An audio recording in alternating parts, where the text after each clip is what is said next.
It is time to talk football, NFL, college, and JC football, kind of, with Dave Arslanian, the former Weber State coach, and his former Weber State quarterback, Jamie Martin. And guys, welcome to the show. And Jamie, I want to start with you before we get to the Ogden Jets, your team, and it's an interesting story. But we watch these NFL quarterbacks, and a lot of BYU fans are watching Jaren Hall right now. And, you know, he gets in his first game and completed less than half his passes. He's probably going to be the third-string guy. Now, you were a free agent, he was drafted, so it's a little different. But what is he feeling right now?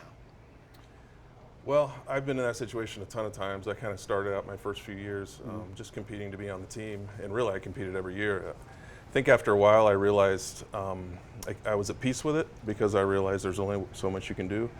Control what you can control. You do the right things in meetings and practices, you build the trust with coaches, and good things happen. And it's always, you know, the good coaches won't be so much results oriented and look at your stats. They'll be, look at the process, and this is what he knows, this is what he's learned, this is why this happened, why his stats don't maybe look so good. So just kind of control what you can control, and then you're at peace with yourself, and it's less pressure. How are the butterflies, and how's the stomach like the morning after the first game when you're looking like, I can be better than that. But this is different than college. Yeah, it's a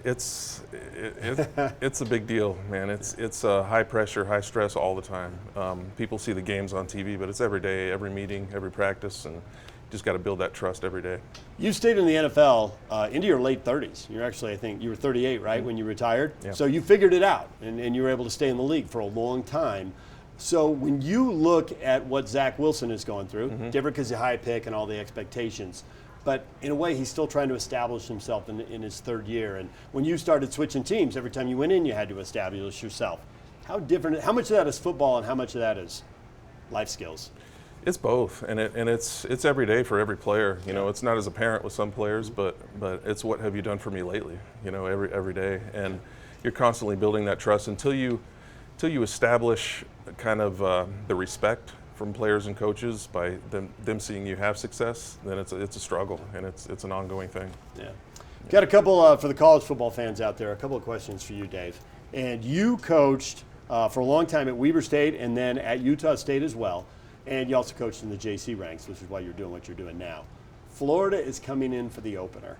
What is it like for the teams that are traveling a couple of time zones? How easy is it to get a team ready to play? Because the results, when we look at them, suggest it's pretty hard. We traveled east a few times, many times, but we never traveled other than one state over to California. So I didn't really experience that east to west travel.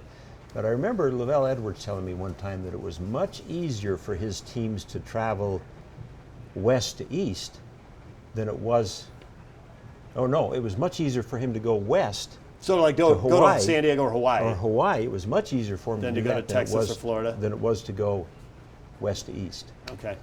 Well, we'll see if that works for them.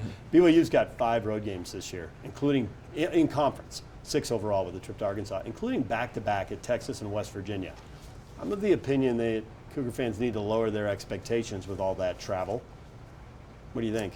Well, you know, it's different now than it was even 10 years ago. I mean, it's a lot different because back then the travel would wear and tear on you a lot. I mean, because you missed time away from home, you missed, and you missed time away from your film and from your breakdowns and all that stuff. And now you've got that stuff ready right on your laptop, right on your tablet. Technology saving you time, huh? Yeah, absolutely.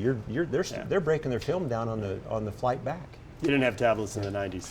They weren't around. It was a different era. Thanks for that. Yeah. Don't worry. We didn't have YouTube either, which is lucky. People couldn't. Yeah. You couldn't find me on YouTube. Yeah. But we found your touchdowns on YouTube. So nice. You could air it out.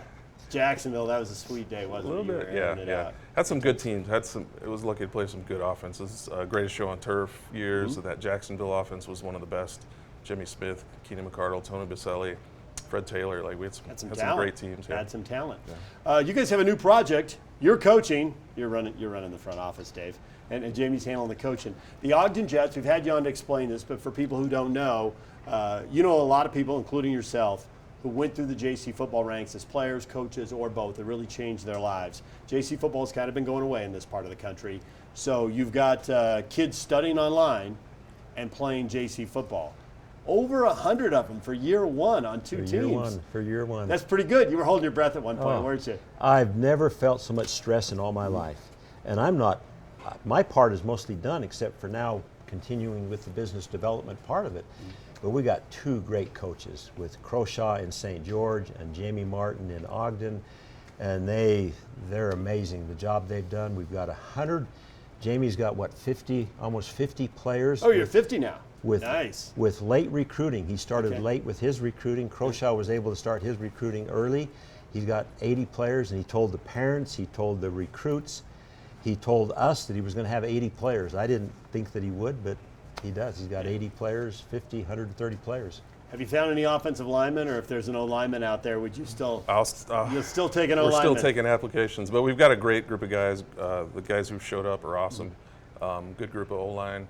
Good group at every position, and I'm proud of all the investment they've made in this, and they're here practicing. We're second week into practice, and it's just going awesome. When's the opener? It's a good question. 2 weeks in Washington. We play in Kennewick, Washington. The first game is going to be a road game. We need all that time we can get. Start from scratch with these guys, but we're making progress, and like I said, they're invested in it, and they're excited, and it's going to be a great season. Are you out recruiting high schools now on Friday nights? Are you out running around working on the next class already? Once I get time. We're still buried deep in this, but I had a good off season. I got started late, like Dave said, not until end of February, really talking to high school coaches, and I built some relationships, and you know, they've since seen that we're progressing with this, and it's a real thing, and they're coming back to me now, and so we'll continue that, you know, this season and in the off season. I'm watching games.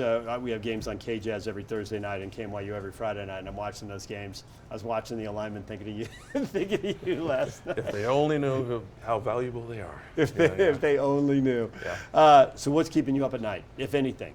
Are you good? It's all set now. These two teams are going to take off and play their schedules, and it'll work. Well, right now we're working on the business development part of it. Our funding was to get us launched, which we've done. Now it's to put in the second and third phase of our funding, which is to now bring those public-private partnerships together that can really sustain this and make it long-term. It's about the education. We're talking football, but it's really about the education. We put together a tremendous academic program. Our academic director, Megan Pomeroy, you've interviewed her, you've talked to her. She does a tremendous job.